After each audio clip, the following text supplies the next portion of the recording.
that used forums at all. Oh yeah. Because I was like, when I was like a kid, I was like half forums, and then like at the very end it moved over to social media. Yeah. But it's like, yeah, like a lot of people were like, well, who would use a forum? That's so inefficient. It's like that's all you had. That's back what in the we day, had. Yeah. Yeah, we had Neopets, baby. Yeah.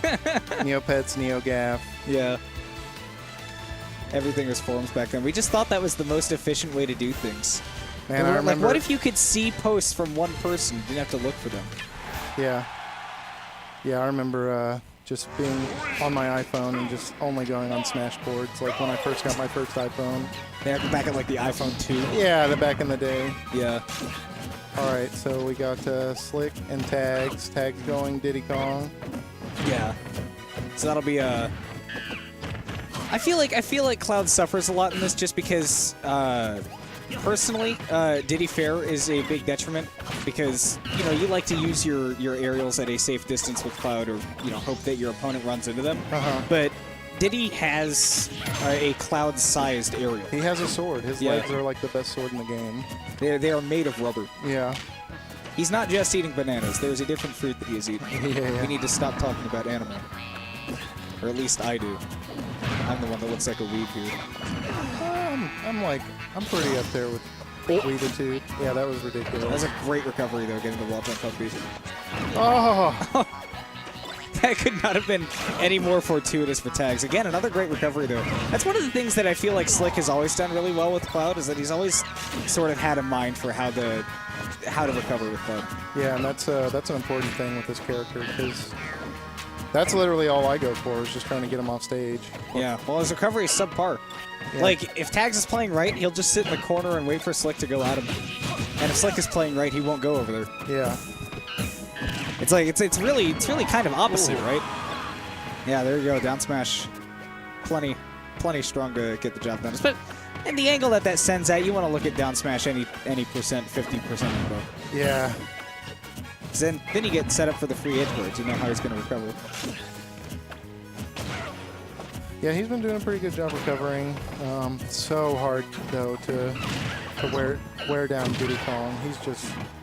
He's such a good character in this game, and he has the ability to like Cloud can do it too. He can mix up offense and defense, but Diddy really can do that because like he can just hold a shield and like as soon as you go in, he can just have a fair where you are. Well, there it is again, the down smash.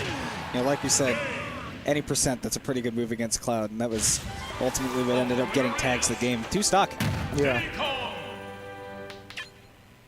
So, you were, if I am not mistaken, you were a Brawl player. Yep. And Diddy Kong, while outshadowed by some other characters for multiple reasons in that game, Diddy Kong was still rather up there on the tier list. He was like pretty consistently. Oh yeah, he was top super good. Yeah. I never played that many Diddy players when I played in BFW. I don't even, I mean, G-Ness was obvious, but he was in, you know, he wasn't here. I think I played him like one time in a friendly. So we didn't have like any Diddies. Like, you just watch them on YouTube or whatever. Like, Wet started going Diddy at some point, but it was still just like, I knew the character was good, but I didn't know how good he was. That doesn't feel like a Blunt character to me. Yeah, well, I mean, yeah, he was a Yoshi main for a long time, and then the game evolved a little bit, and it's just like, oh man, Yoshi's. He did really well at first with Yoshi, but that character, you know, obviously suffered as the game went on. That just seems to be the theme with Yoshi, is that like for a while, it's kind of the reverse in Melee though, if you think about it, because now we're like, oh my gosh, Amsa can actually get results. God, I don't know how he does it with that character. He's ridiculous. They're just those people, man. Yeah. Hbox is the same way for me. Yeah, Hbox is, he's been putting in work, and eventually it pays off. Speaking of putting in work, Slyck's been putting in a little bit of work too. He loses his first stock here, but through the first stock, that was a lot more even than the first game. Yeah. I think a lot of that helps on Town and City because this is a more vertically minded stage, which helps out Cloud a lot. Definitely. With Cloud stage. Yeah. Oh, wow, yeah. He's been getting away with those, like. Yeah, Tags hasn't been getting really good punishes when he's gotten Slyck off stage. I think he really just kind of needs to take a step back and stop going as hard on the pressure. Because, you know, if he went too hard right there and Slyck was just able to jump up down and get off the top.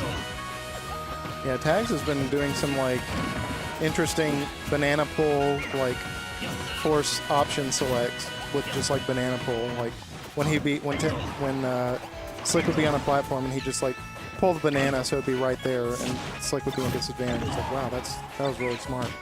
Oh! And for the claps, but that was a little bit misspaced and also going just for the 2 frames since he didn't have button. Oh my goodness, Slyck is going to take it. I was like, this is the time that Tags is gonna, you know, do it. And he mixed it up every time. It was like, and then that resulted in him getting a kill at like 0 or whatever. And you've got to attribute a lot of that to Rage because that move does not blast zone at 0. Definitely not. Yeah, Rage.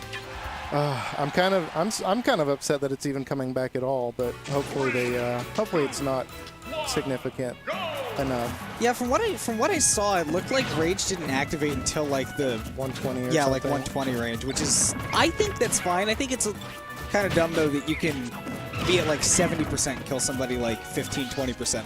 You're like, oh, okay. That's really dumb. Yeah. Especially off the top. Okay. And it like interferes with. It just makes testing combos for Nintendo harder because it'll just be like, oh, this will sometimes like be guaranteed. Oh no.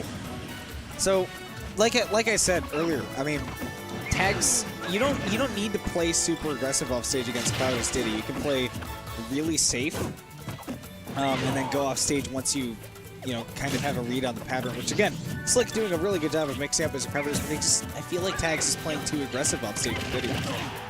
Yeah, I agree. It's like you play a character that excels in one thing, and it's like, oh, he can do this. He's not as good at it, but I want to do it, and then you die for it, and you're like, why did I? Oh man, I should have just never done that. Like sometimes I'll just be like, I'm gonna down air this guy, and then I miss, and then I die, and I'm like, what was I thinking? Ooh. Okay, so I really like that nair from Slyck because what that did is that set up Tags on the platform, and if he was not ready to tech that, if he was ready for an up air, that could have been big for Slyck, and big for Slyck here because he just got that forward smash, and that is setting him up nicely to take care of. Oh my God! Wow, that was that looked very different from game 1. Yeah, very different. That was. I feel like a big part of that was Slyck really took advantage of how aggressive Tags was being off stage. Yeah. And was able to get a lot safer recoveries because of that.